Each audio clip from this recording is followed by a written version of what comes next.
So hello everyone, welcome back to another video. In this video, we will be discussing about the sliding window maximum problem. We have been given an array integer nums and there is a sliding window of size k which is moving from very left of the array to the right one, and we can only see k numbers in the window each time the sliding window moves right by one position. So we have given the input as 1, 3, minus 1, minus 3. With respect to that, we have to select each window and return the maximum of that selected window. Whereas k is given as 3, that means first we have to select the 3 element at a time and then move the slider accordingly. So let's see the brute force approach. So we have given an array of 1, 3, minus 1, minus 3, 1, 3, minus 1, minus 3, 5, 3, 6, and 7. We have given this array, and with respect to this, we have also given the value of k, that is the number of element at a time we will take in the slider. So here the number is 3. So for that, we will mark first slider as 1, 3, and minus 1. And according to that, we will return the answer as for first element it is 3. Then we will move the slider by lefting out the first element, and then we will compare the maximum element. So again, we will return 3. Then moving again, we will find the maximum one, that is 5. Then again 5, and again comparing. Now we'll get the element 6, and again move towards right, we'll get 7.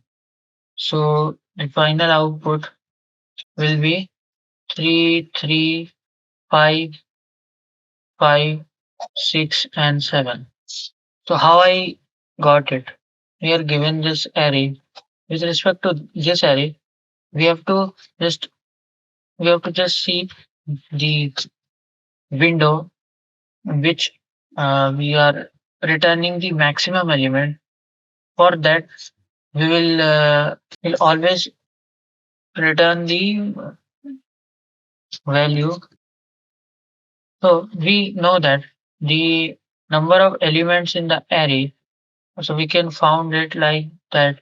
So the number of the maximum element that we want from this input is n minus k plus 1, where n is the number of element and k is the maximum slider we will take. So n is 8 minus the number is 3 plus 1. So it will be 8 minus of 2, that is 6.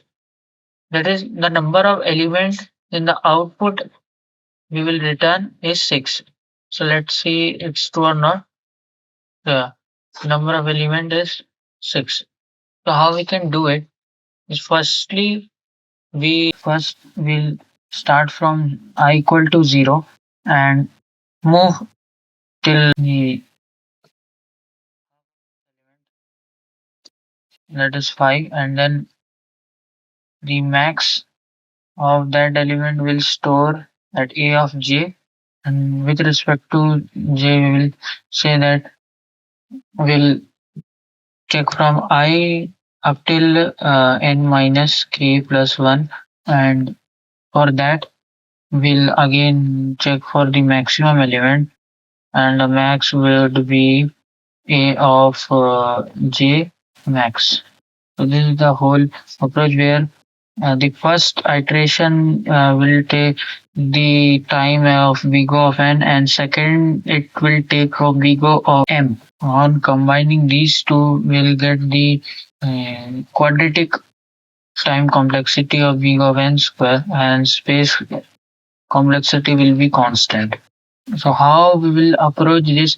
First of all, we know that the output of the size will be 6. So we have taken first from zeroth element up till fifth element, and then we have stored that maximum of that element inside A of j, and we know that the size of this will be n minus k plus 1, and we have compared these two elements that we have stored in A of j and the maximum element and return the element. So the answer would be, it will be 3.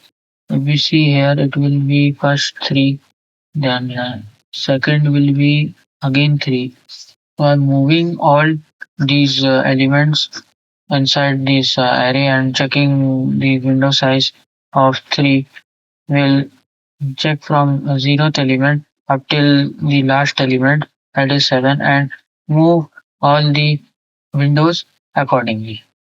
Then again there is an then again there is another we called as AVL tree method, in which will give the priority. We'll set the priority for the maximum element, or we say the priority queue. We'll set the priority for the maximum element in that tree, and we expect it to return the maximum priority queue. What I'm trying to say is, I quickly draw the array first, and then I'll discuss the approach what I'm trying to say. 1, 3, minus 1, minus 3, 5, 3, 6, 7, 6 and 7. So this is the whole array we know. For each tree we will make, that is the pair in which one pair consists of three elements, A, B, and C. For example, this is A, B, and C elements. So for each size of slider, we consider this array. We'll consider this tree. So we have the knowledge. So we know that the priority is to be given at the maximum element. So given A here, we will set the priority A as the utmost priority for the maximum element, that is 3. So we'll quickly draw it as 3, and then the smaller element as minus 1 and 1. So this is the first tree. Then what we'll do, we will, as we move the window, we have to eliminate the first element and add the consecutive element that the next slider will provide. So for that we have to remove 1 from here, and we'll get as minus 1 and 3. Then again from the front element, the slider has moved here. This is the window here, and for this the 3 will be 3 minus 1 and 3, and now 3 will be eliminated. So we'll get minus 1 and 3 again. So for the next tree, we have this window. So we'll quickly draw the tree as 3 minus 1 minus 3. And from the front row, we will eliminate 3. So we have to eliminate the 3. We'll get minus 1 and minus 3. And then we move forward by just shifting the window from minus 1 to 5. It will be 5, then minus 1, then minus 3 again, and we'll again remove minus 1 from here. So we'll get 5 and minus 3. So for each priority, we will check that the element is greater or not, and we'll store in an array. For example, this is an array, and we'll store the maximum element on that tree by comparing the left and right nodes. So first element will be 3, then second iteration again it will be 3, then for third iteration it will be 5. Moving to the slider down the line, we will get the 3 has 5, minus 3 or minus 3 and 3, and removing minus 3 as the element will get 3 and 5. Again we'll get 5 here. Again we'll check the this window, that is from 5 to 6. So we'll get as 6, 3 and 5, and the biggest element is 6.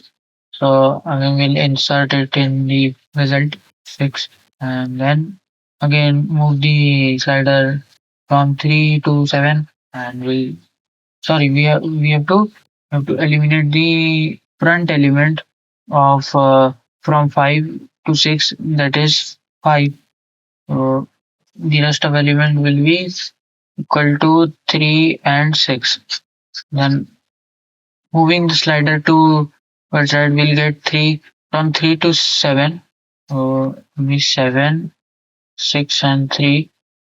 So the biggest element is 7. We'll move this element to the result, and again remove the front element as 3 here. So it will be 6 and 7. Now again, if we want to move this slider towards the right, so nothing is present here, so it will break.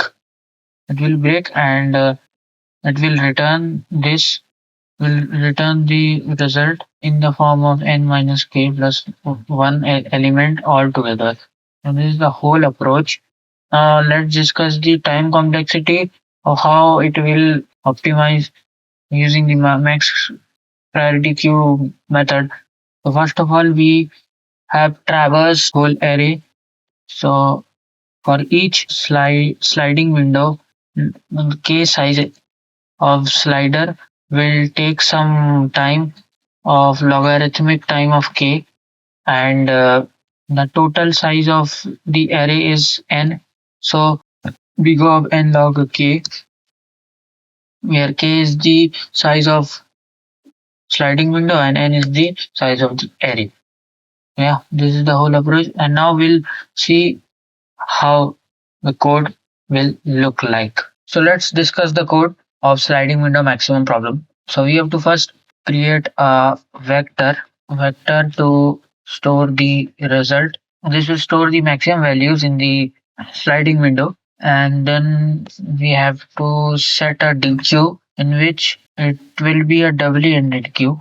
We have to set a DQ to store the indices. So for that, we have to first have to include the vector, and also we have to include the DQ.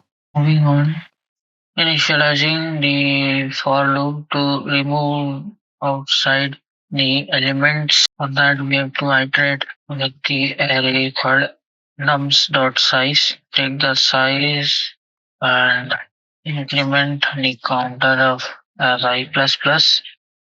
Then we'll check while if the DQ is not empty, and DQ is not empty, DQ is not empty, and DQ from the front, while the DQ is not empty, and DQ from the front till the last of the element, we have found that it will be uh, we have discussed that previously it will be n minus k plus 1. So as we have initialized the n as the n, we have replaced with I. So here I is the total number of size, we can say. The total size is I. So I minus k. Then we have to pop initially dq not pop from front. Then after removing the outside element from the current window, we will again check for the removal of element smaller than the current element. Okay, so for that we have to check if the DQ is empty, and array nums DQ back. And eventually, after popping back, we have to push the elements in the DQ. So in DQ, we can push and pop each element from the both sides. We can do it from front as well as from back. DQ dot push back I, and if I is greater than equal to k plus one. Sorry, I if I is greater than equal to k minus one, then eventually a result to push back the nums from the front and return the result. I have do is because we have to move from 0 to kth element. So for that, as we are including 0, so from the last element, we have to remove minus 1 because it's including 0. So it will not affect much. So from 0 to k minus 1, that is traversing from each and every element in the array. So let's run the code. So yeah, it's accepted. Now submitted. So yeah, it has been accepted. So thank you so much for watching.